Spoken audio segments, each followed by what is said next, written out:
सीता माँ सीता जी की माता सुनैना जी की भेजी हुई कुछ दासियां कौशल्या जी समेत सभी रानियों से मिलने के लिए आश्रम में आईं। और जब उन्होंने यह सुना कि सीता जी की सभी सासुएं इस समय फुर्सत में हैं, तो जनक राजा का सारा रानिवास उनसे मिलने पहुंच गया। यह देखकर कौशल्या जी ने आदरपूर्वक उनका सम्मान किया और सबको बैठने के लिए आसन लाकर दिए।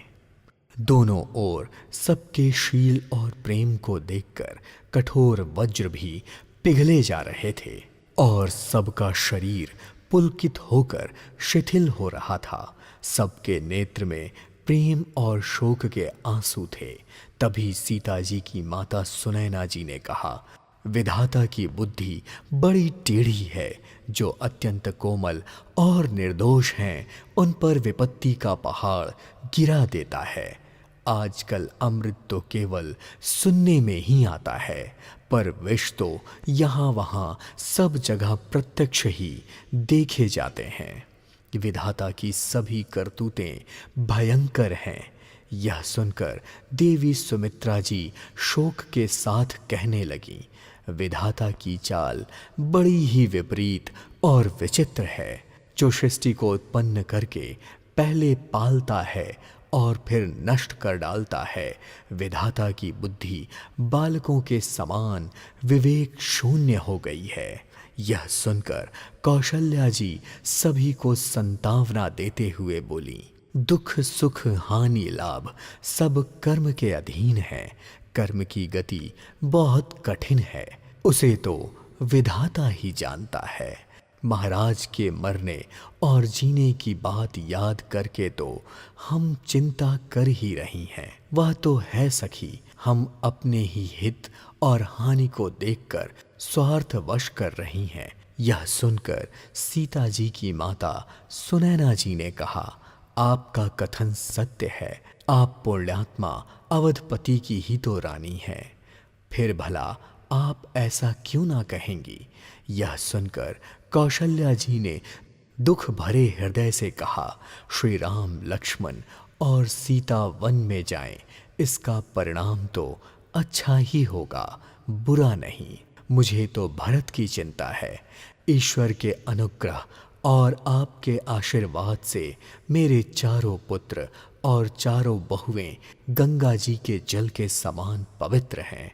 हे सखी, मैंने कभी श्री राम की सौगंध नहीं खाई, पर आज उनकी शपथ खाकर कहती हूँ, मैंने भरत को सदा कुल के दीपक के रूप में ही जाना है।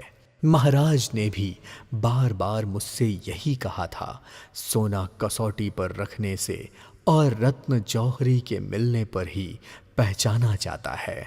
वैसे ही पुरुष की परीक्षा कठिन समय पड़ने पर उसके स्वभाव से होती है।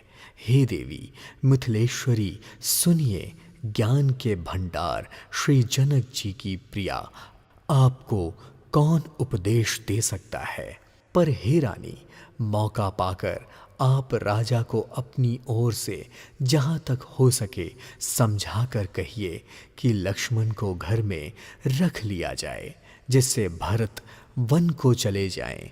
यदि यह राय राजा के मन को भा जाए तो भली भांति विचार कर ऐसा ही यत्न करें। मुझे भरत की अत्यधिक चिंता है।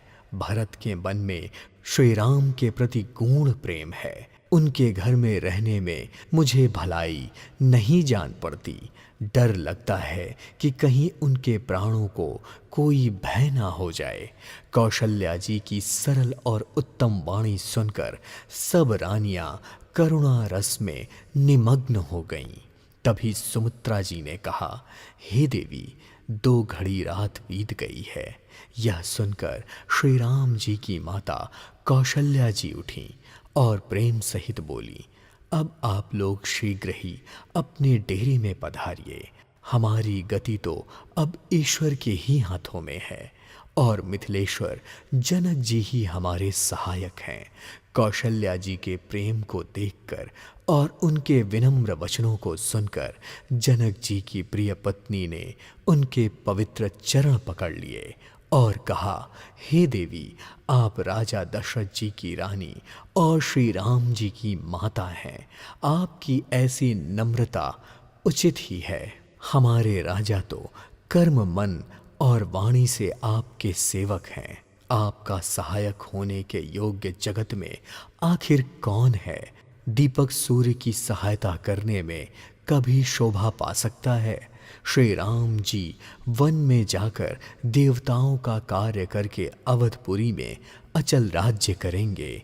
देवता, नाग और मनुष्य सब श्री राम जी की भुजा के बल पर अपने अपने लोकों में सुखपूर्वक रहेंगे।